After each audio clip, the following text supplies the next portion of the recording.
प्रिय श्रद्धालुओं, जय श्री कृष्णा, जय श्री राम, जय श्री राधे राधे, जय श्री महाकाल। इस वीडियो में आपको श्रवण कराएंगे पूतना वध की कथा। श्री पराशर जी बोले, बंदी गृह से छूटते ही वसुदेव जी नंद जी के छकड़े के पास गए तो उन्हें इस समाचार से अत्यंत प्रसन्न देखा कि मेरे पुत्र का जन्म हुआ है। तब वसुदेव जी ने भी उनसे आदरपूर्वक कहा, अब वृद्धावस्था में भी आपने पुत्र का मुख देख लिया, यह बड़े ही सौभाग्य की बात है। आप लोग जिसलिए यहाँ आए थे वह राजा का सारा वार्षिक कर दे ही चुके हैं। यहाँ धर्मान पुरुषों को और अधिक न ठहरना चाहिए। आप लोग जिसलिए यहाँ आए थे वह कार्य पूरा हो चुका, अब और अधिक इसलिए ठहरे हुए हैं। यहाँ देर तक ठहरना ठीक नहीं है। तथा हे नंद जी, आप लोग शीघ्र ही अपने गोकुल को जाइए। वहाँ पर रोहिणी से उत्पन्न हुआ जो मेरा पुत्र है उसकी भी आप उसी तरह रक्षा कीजिए जैसे आपने इस बालक की। वसुदेव जी के ऐसा कहने पर नंद आदि महाबलवान गोपगण छकड़ों में रखकर लाए हुए भांडों से कर चुकाकर चले गए। उनके गोकुल में रहते समय बाल घातनी पूतना ने रात्रि के समय सोए हुए कृष्ण को गोद में लेकर उनके मुख में स्तन दे दिया। रात्रि के समय पूतना जिस जिस बालक के मुख में अपना स्तन दे देती थी उसका शरीर तत्काल नष्ट हो जाता था।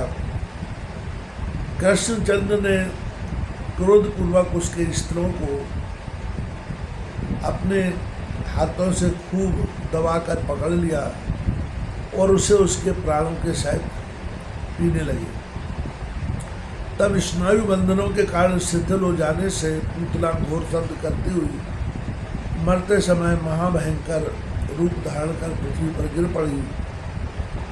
उसके घोर नाद को सुनकर भयभीत हुए ब्रजवासीगण जाग उठे और देखा कि कृष्ण पूतना की गोद में है और वह मारी गई है। हे दुर्योत्तम, तब भयभीता यशोदा ने कृष्ण को गोद में लेकर उन्हें गऊ की पूंछ से झाड़कर बालक का ग्रह दोष निवारण किया। नंद गोप ने भी आगे के वाक्य कहकर विधि पूर्वक रक्षा करते हुए कृष्ण के मस्तक पर गोबर का चूर्ण लगाया। नंद गोप बोले, जिनकी नाभि से प्रकट हुए कमल से संपूर्ण जगत उत्पन्न हुआ है, वे संपूर्ण भूतों के आदिष्ठान श्री हरि तेरी रक्षा करें। जिनकी दाढ़ों से अग्रभाग पर स्थापित होकर भूमि संपूर्ण जगत को धारण करती है, वे बराह रूपधारी श्री केशव तेरी रक्षा करें। जिन विभु ने अपने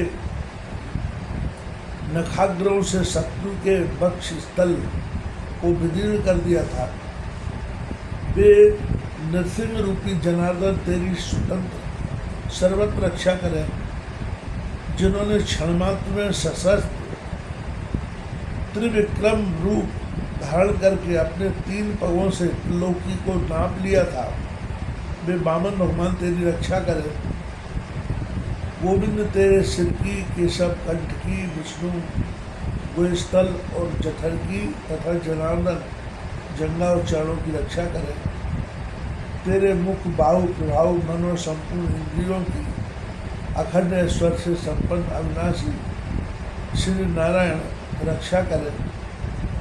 तेरे अनिष्ट करने वाले जो प्रेत, कूष्मांड और राक्षस हो, विशाल धनुष चक्र गदा धारण करने वाले विष्णु भगवान की शंख ध्वनि से नष्ट हो जाए।